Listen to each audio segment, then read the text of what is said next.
Welcome into Tapping Vegas, brought to you by Better and Green. Today we're breaking down 5 fights to win you guys some money for UFC Fight Night. Brandon Royval versus Manel Kape. It should be a very good fight. We'll have to see if it is like the Royval fight against Josh Fan, where they're just standing and banging, and it's one of the that fight between Van and Royval was one of the best on that card. This one could be another kind of like fight of the year contender here. Depending if these guys want to stand and bang. Thank you to our friends over at DraftKings. If you guys haven't signed up with them, we do have a link in the description to get you guys up to $300 in bonus bets. Bobby, the first one that we're starting out with is a Ukrainian comrade. One of our buddies coming over, making his UFC debut. Why don't you take it away, man? And also, you are the reigning winner. You are the most accurate predictor on our Tapology group. And if you guys haven't joined yet, join over on Tapology, Better Green MMA. That's our group over there. Bobby, you won last week. You also tied the all-time percentage leader, you and Parker Stroud, both 60.3%. That was very sexy. The reigning, the defending, the penetrating. What I do around here. Penetrator. And speaking of penetration station, in a 5 a.m. meeting there this Saturday night, it's going to be Yaroslav is going to be meeting Neil Magny there because that man's going to get folded into the mattress. Why do I think, Yaroslav Asimov's going to get folded into the mattress? Because Neil Magny is surprisingly on a 2-fight win streak so far this year, finishing both guys. I haven't heard of somebody finishing 2 guys in 1 year back-to-back like that since your mom at Subway. And Neil Magny's making a strong push to finish off that third guy and close out his 2025 looking real nice compared to what he was struggling against. And you know what? For a 38-year-old guy who's in the twilight of his career, I hope Neil Magny can do it. I hope he manages to get this dub over Yaroslav, and he just knows when to hold him and knows when to fold him and rides off into the sunset. Nice unbeaten 3-fight win streak, preferably by finish to keep it alive. But even if not, just a win in general so he can retire and move on because it's definitely time for that. And what better way than to end on a high note? Not really much, scientific evidence-based rationale for this as we usually come at you with on the show from me on this one today. Other than the fact that, last year we also forget Mike Mallow got knocked out by Neil Magny. And really we're talking about, how bad 2024 was for Magny. He lost to Michael Morales, who, hey, I was wrong about. Michael Morales is looking pretty damn good. Very no good. shame there. And he lost to Carlos Prates. Those are his 2 losses. In his last 1, 2, 3, 4, 5 fights, he's 3-2 with only the 2 losses coming from 2 guys who are looking top 5, maybe even top 3 in the division at this point. No shame there. So I think I'm being a little bit harsh on Magny. And I mean, if you even go back to 2023, lost to Ian Gary. Once again, I hate Ian Gary with a burning hot passion. The same type of passion that he feels in the corner of dark, secluded Motel 6s across America. But at the same time, I can respect that he's a good fighter. So to lose to him is okay, but he beat Philip Rowe. He lost to Gilbert Burns back before Gilbert Burns was Mr. Krabs without a shell and just shriveled up and gone and just taking a dive for that MGM bet draft money or whatever. So all in all, once you kind of put everything into context, it's not been that terrible for Neil Magny, even going back 3 years. He's just been losing to the very upper crust echelon guys of that welterweight division. And is Yaroslav Amosov that? Maybe, maybe not. But how many other people coming over from Bellator have we seen get pushed in? Oh, man. Patchy Mix, the Pitbull, Fier brother that came over. Like, it's a pretty much common story at this point of fighters coming over from Bellator and not having that same level of success. And, for as impressive as 28-1 is on a professional level MMA record at the second highest level of the sport. Obviously, for better or for worse, whatever your feelings about the UFC, it's number one. Mhm. Uh, I'm just not that impressed by Amazov, and especially from a betting perspective. I mean, even if you don't like to bet, you just like predicting fights or whatever you get from watching this show. I appreciate your support. So whether it's Yes. putting money on this or just casually hanging out with the boys like Cody Garbrandt, I just can't pass up Neil Magny at a heavy plus 320 just on the money line. And Amazov is a minus 410. You're not going to make your money back even if you take a method. So why not just take that risk? Why not feel the rain on your skin? No one else can feel it for you. And you got 78% of the bets are on Amazon, 22% on Magny. So it's not like Vegas is going to be sweating Right. like a man of a questionable sexual orientation eating a hot dog if this hits, because they're barely going to be paying it out because everybody's all scared. So I'm not going to be scared though. I like Neil Magny money line because why not? Just why not? Just do it. Just do it like Shia LaBeouf said. What do you think? I I agree with you. And I feel like there's a lot of stuff out there wanting to push you onto Amosov, and it's just none of it is convincing at all, in my opinion. It feels very manufactured, like our boy Steve Ursig. Um, and now you're. Do you remember what Patchy Mix's when he came in? Do you remember what his money line was? Oh, it was something outrageous. It is Was it another heavy was it minus. this bad? I don't know if it was this bad, but Because we we've just been seeing it constantly, dude. Like these guys coming in from other organizations and just dropping duds. And now you're getting, like you said, Neil Magny at plus 320. So you're the value on Yaroslav is zero. He either comes in and he's going to disappoint you and Magny's going to win, or if Amosov does get the win, you're putting your money on a guy that you haven't seen do it at this level against a guy that's as talented and had the success level of Neil Magny at minus 410. That just seems like a right. bad bet. All right. So I couldn't find for some reason his Batista fight. That was his debut. Uh huh. But even in his second fight, best fight odds for his money line history, even after he lost the debut, even for the Jacob Wicklicks fight, they had him at like a minus 370 and he closed at like a minus 305. That's crazy. That's still pretty insane, especially after you drop the debut like that. Right. Right. Yeah, I just feel there's no value. You either bet Magny or you don't bet this fight. So if you want to do predictions, that's fine. But I just feel like that has to be one of the worst bets of the weekend. Right. Yeah, that's not something you're gonna love, especially if like because let's be real, what is very realistic is Amosov could win in impressive fashion, or he could win for 14 minutes and 45 seconds and then Right. get finished. Right. Like how what happened to Jake Matthews. I thought Jake Matthews was gonna get in there and he was gonna take Neil Magny's lunch money and he was gonna beat him pillar to post. And he did until he got caught. Right. Right. Good point, man. Good point. Let's talk about the next fight here. It's your boy, dude. It's Milky. Oh hell yeah. Milky Milky Cocoa Puffs.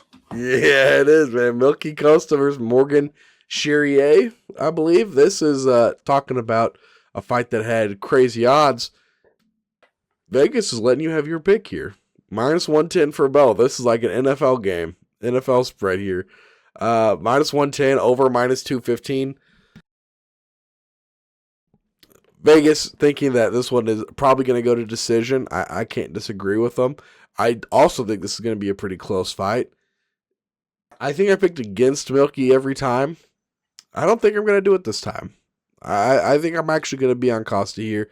Morgan, he has a lot of hype, or at least I should say, like, he has had a lot of hype at times.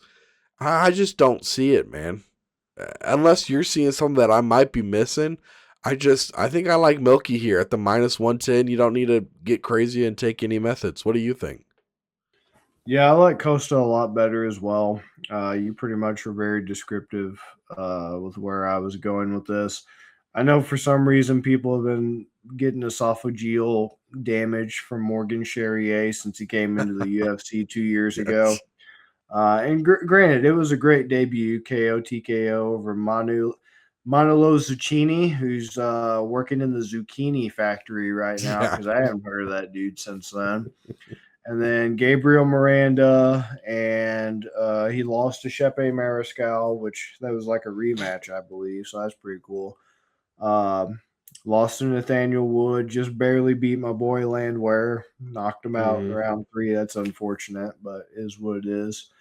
Yeah, we've covered Costa a few times on this show. I like Costa a lot, and especially to get it at just completely pickle odds. I don't really fully see it with Charrier either. I certainly don't think he's bad by any means, but I just like Costa as the more well-rounded guy, the better striker. I see this as predominantly a striking fight, a lot of clinch work, that sort of thing.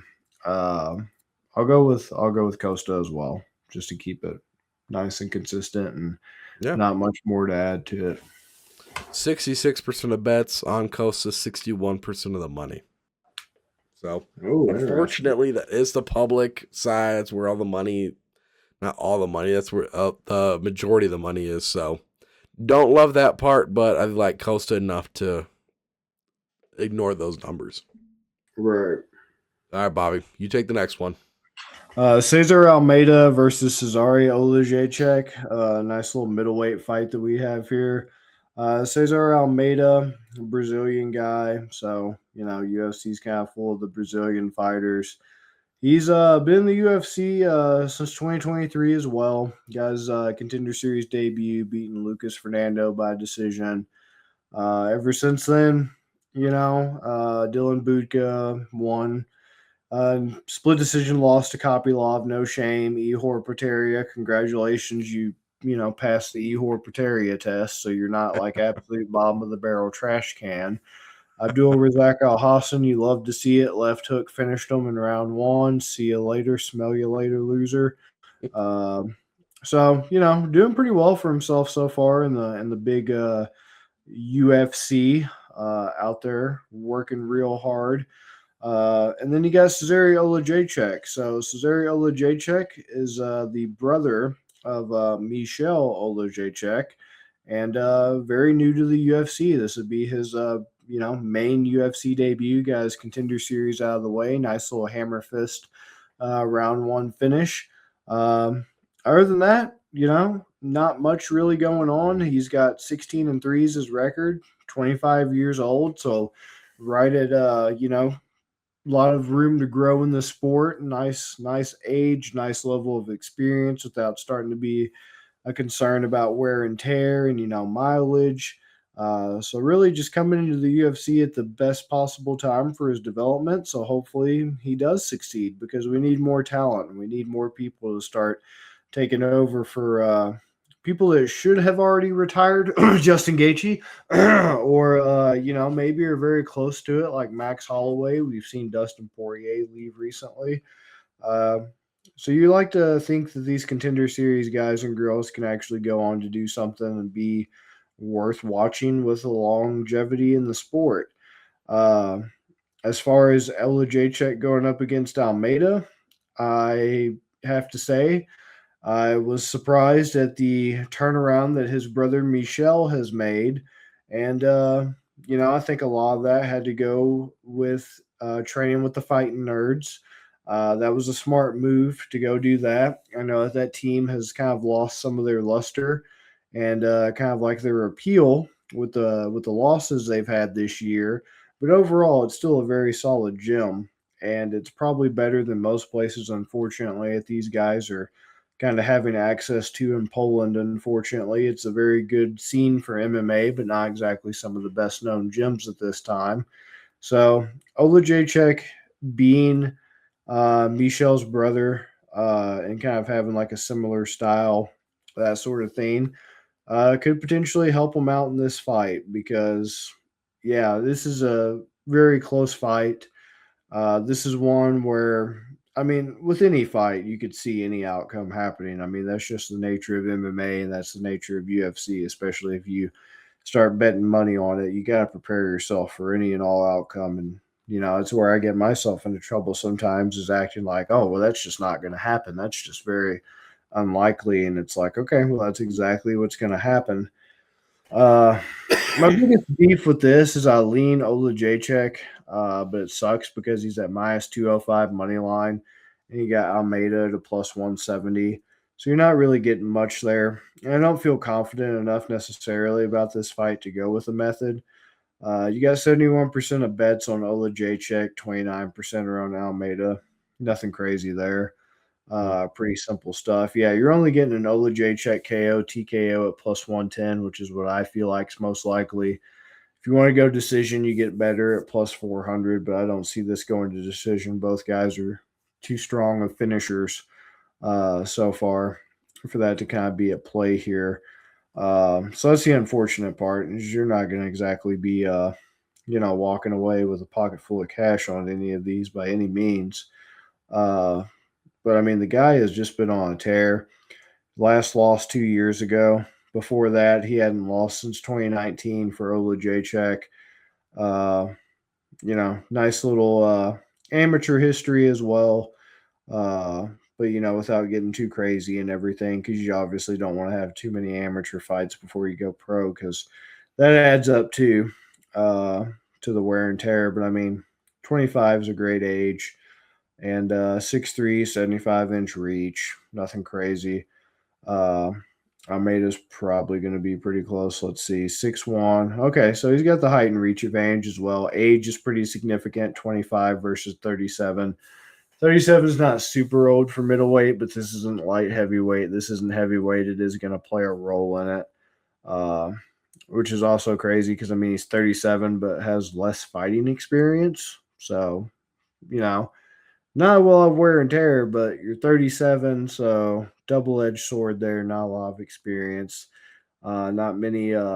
Man, he fought Alex Pereira multiple times in kickboxing and won against him at one point in 2013. Yeah, and that's the same Alex Pereira. That's a fun fact for you. So back in 2013, this man was kickboxing the hell out of Alex Pereira for 3 matches and won one, lost 2. But hey, didn't get knocked out in 2013, so that's pretty cool. I still go Olajaychek though. I think Olajaychek KO, TKO. What do you think? I think I'm gonna take the safe with Almeida here. I think I'm Ooh, just gonna take Almeida on the money line. Look at this. The Vegas splits here. 28% of the bets are on Almeida. 29% of the money at plus 170. Like you said, it's Olajaychek. He's a younger guy.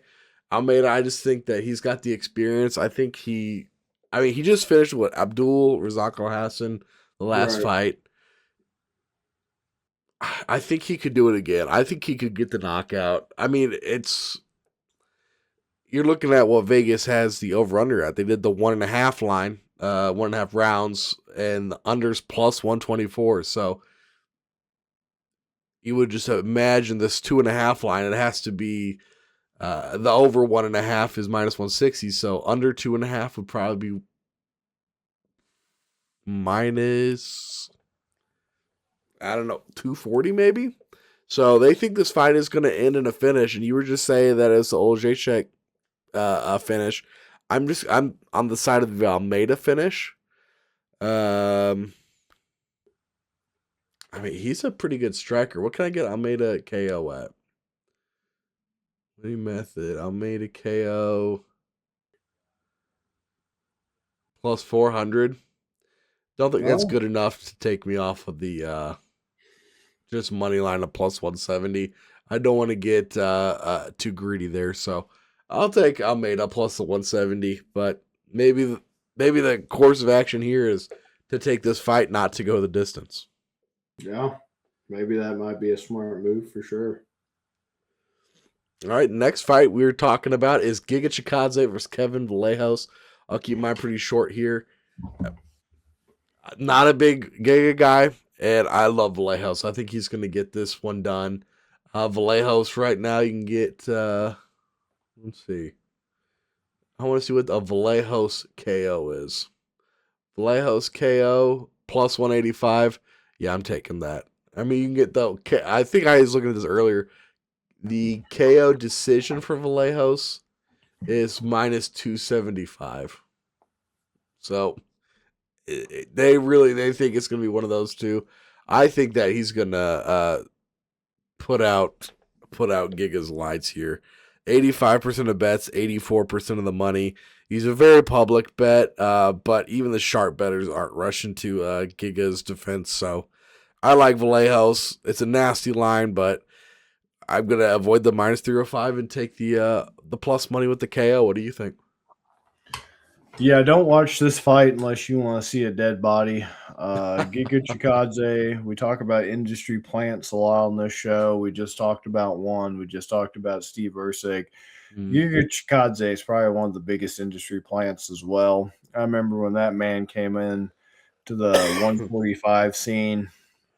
I remember what was going on, and there was a lot of road rash and busted up buttocks and torn groins from all the riding and the doing tricks on it that this man was experiencing for no good damn reason when he first came in. And you should be ashamed of yourselves and how bruised your palate was from how that man was just having his way with some of you out there. Shameful, shameful display. And all that substance you were ingesting from that man probably caused you to have high blood pressure because it was real damn salty, I bet. And you're about to be real damn salty on Saturday because if you haven't been watching Kevin Vallejos, you need to get out from under that rock and get Yes. out from under that something else that rhymes with it and watch that Danny Silva fight and watch that Choi Sung Woo fight. And that's what's going to happen to Giga Chikadze. And you can take that Giga kick and kick yourself in the ass with it for not putting your money on Kevin Vallejos. Mm-hmm. Once again, I don't want to talk in absolutes on this show. Only Sith deal in absolutes, but Yeah. Chikadze is not gonna. He doesn't strike me in this. I just can't. Would I be surprised? No, nothing surprises me in this sport. It's the wackiest shit on earth. Anything can happen, right? I mean, that man could walk out with the do-rag like he wore in that one fight, like Rough Riders Anthem DMX style, and just absolutely put my jaw on the floor. That's all right, though, because that's a position I'm not used to, unlike some of you. But, I mean, Kevin Vallejos, same as you, pretty much in lockstep with it. We'll see what happens. I could regret it, but hey, if I do, I own up to it. But Kevin Vallejos certainly looks like the real deal. He's got age on his side, 24 as opposed to 37. He is considerably shorter. He does have a severe reach disadvantage. That man is a little pit bull, and he's just going to be in old Chikadze's face and just pounding him out, paws, the whole night. So, Yeah, I couldn't agree more, Bobby. I think you're right. For the final fight of this card and the final fight, I believe of 2025, Bobby, I have an interesting stat. Do you want me to lead with it before you start, or do you want me to have it at the have it after? go ahead, lead with it. Let's hear it. So sharp money almost always comes in on the dog, right? Because they see the value. There's usually the underdogs or the plus EV plays that professional bettors, they're looking to get in on. You hit dogs, you need to hit less of them. If you're taking favorites, you need to be a lot better. You need to hit a lot more of them to make money in the long run. In this fight, Manel Kape is the favorite, minus 278. Only 35% of the bets. Ooh, that seems suspicious. Very suspicious. Public is coming in on Royval, but he has 56% of the money, 21% sharp money movement on Manel Kape at almost minus 300. Interesting. I'm sending it to you after that. Man, I don't know what to make of it after that. Right? That is awfully odd. Excuse me, FBI. Yeah, I would have thought this fight would be like a lot more 50-50 because both pretty big names, like people always bet on the Right, names that they know. So to see Royval being favored by so much, I mean, coming off of a Van loss too. right, man. You know what? I'm gonna try something new on this show that I've actually been meaning to do for honestly a few years now. I Okay. just lost track of it. He And flips a then coin. last no, no, I've done that before. I haven't done this though. So I have a theory, right? And here's the theory. It's a pretty simple one. When you get to see the title card for like an upcoming UFC event, and it's like UFC, like whatever post fight, and it Uh-huh. has like that scheduled forward time after the card's over, right? Yeah. I've had a theory for a few years now, and this is going to start to be an experiment where I see if it's backed up or not by actual results. Mm-hmm. They always have whoever's in the main card on that title card. And that makes me think whoever is on that title card, because they won't put both Royval and Kape. It'll just be Right. one or the other's face. Well, this week it was Royval. And so I've noticed it in the past few years that I've been, keeping track of this, but not really keeping track because I don't have numbers and hard data. But I have noticed in the past, though, when I've been able to see that title card for the week, and it's like, oh, UFC whatever press conference happening after the event. There has been a few people who were in the title card who did go on to win. So, like, that person did end up winning. So, Mm. my experiment is I'm going to pick Royval this week, and I'm going to Okay. keep track on the next few main events. I'm going to look for the title card, see, like, like last week, they would have had it for like Peter Yan and Merab Devishvili, right? But I didn't Yeah. see it. I didn't go looking for it. Now that I'm doing the experiment, I'm going to actively keep track of all this. So this week, I need to come up with like a cool, catchy name for it, like Title Club Tits Up or something. I don't know. Title Card Tips or something. I don't know. Title Card Tips, Title Card Test, whatever. But Royval's the guy on it. So if you believe that the UFC is fixed, if you believe it's like WWE and like they already know who's going to win, and this is kind of like their cheeky little wink and a nod as to who's Yeah. going to win the main event, and they put the guy or girl they want to win on the little title card cover as a placeholder until the actual press conference or whatever, the after event session. It's Royval this week. He was the one who had his picture. It wasn't Kape. And I know a lot of you are also going to see those pictures circulating of that sweet pair of jugs Kape's got. You think you're going to want to suckle from those nice little teats there. But just like suckling from the teat of a government isn't going to work out, it's not going to work out on Kape. I don't care how big his jugs get. It's got to take a little bit more than that. He has to have an interesting personality for me to want to talk to him. And right now, he's pretty bland and he's not my type. So, putting this experiment into place, you're on the ground floor of it. Fight one, card one of it, continuing into the new year on a nice little note with an experiment. I'm going Brandon Royval since he is such a pretty heavy favorite. I'm just sticking with the money line. What do you think? Man,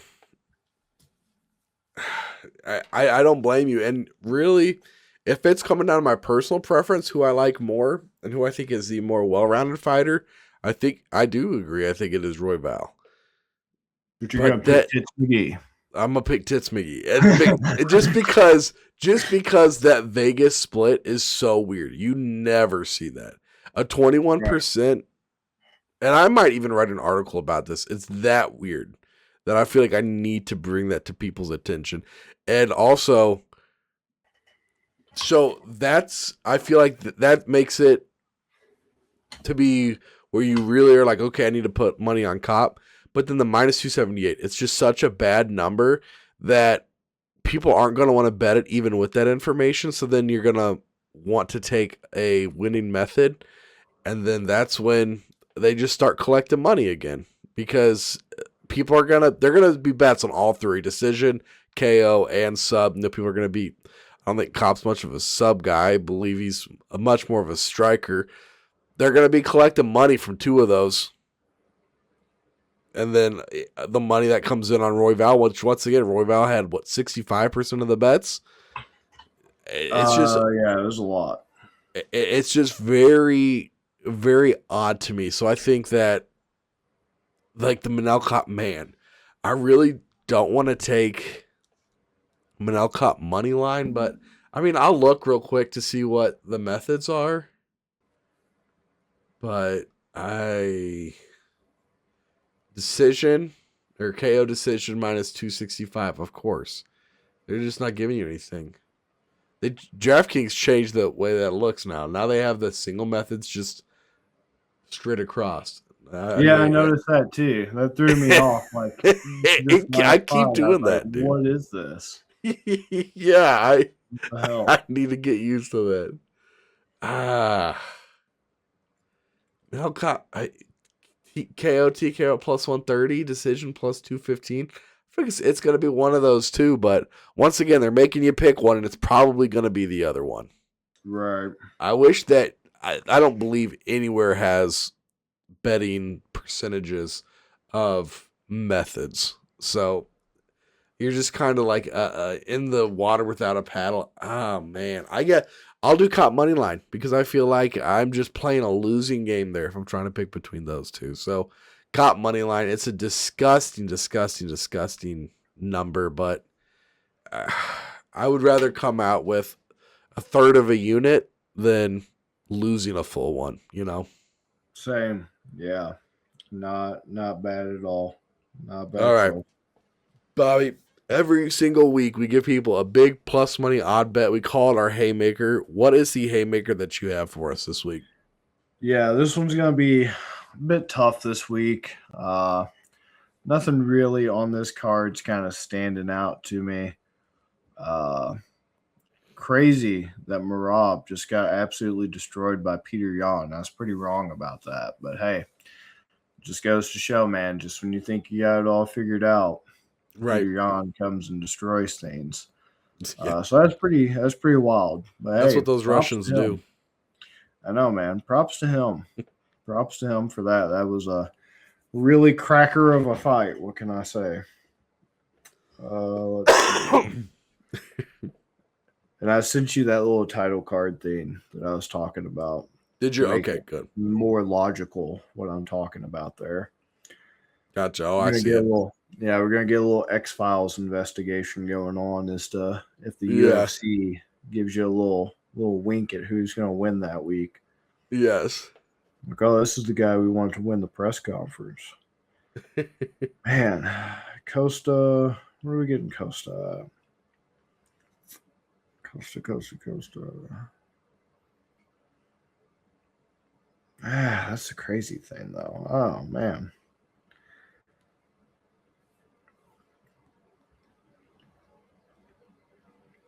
Might have to go with that. We'll see.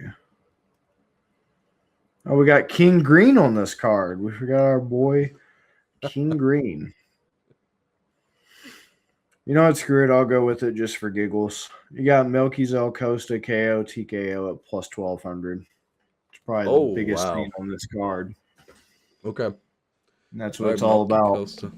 Yeah. Plus 1,200. It's probably the biggest one on the card. If we hit that, we'll single-handedly smash our own records. Yeah, absolutely. Hey, guys, thank you for watching. We appreciate you guys being here with us again this week. Again, we do this every single week. We do this for every single card. Guys, last one of 2025. So there's going to be, I believe, like a 2-week hiatus here. Do they start week 1 of January? I believe they have one like, January 6th or something? Let's find out. That one actually should be decent. My boy Derek Lewis. You're going to knock the meat out the taco of a freaking Waldo Cortez Acosta. Let's check it out right quick. Yeah, I'm not seeing anything else. Yeah, because that's got to be, I know it's January, but let's see. I forgot they're also promoting their BJJ right now. So, right. The BJJ. Oh, dude, we got. Actually, it's going to be a little bit. because I thought, well, where the hell's Derek Lewis and Cortez Acosta? I thought that was the next, but it's acting like Gaethje Pimblett is the next one. It's like Royval and then Gaethje Pimblett, but that's not until June 24th. So let me just look up Derek Lewis right quick. Oh my gosh, yeah. No, January 24th. Oh, so it is January 24th. So it's a little bit of a break there. Yeah. So guys, we are not disappearing. The UFC is. We'll be back in a couple weeks with that one if they don't have one before then. But once again, thank you guys for watching. We really appreciate it. Subscribe if you haven't. We're donating $1 to St. Jude for every new subscriber between now and January 1st. Again, thank you guys for watching, and we'll see you guys in the next episode. Peace, guys. Peace.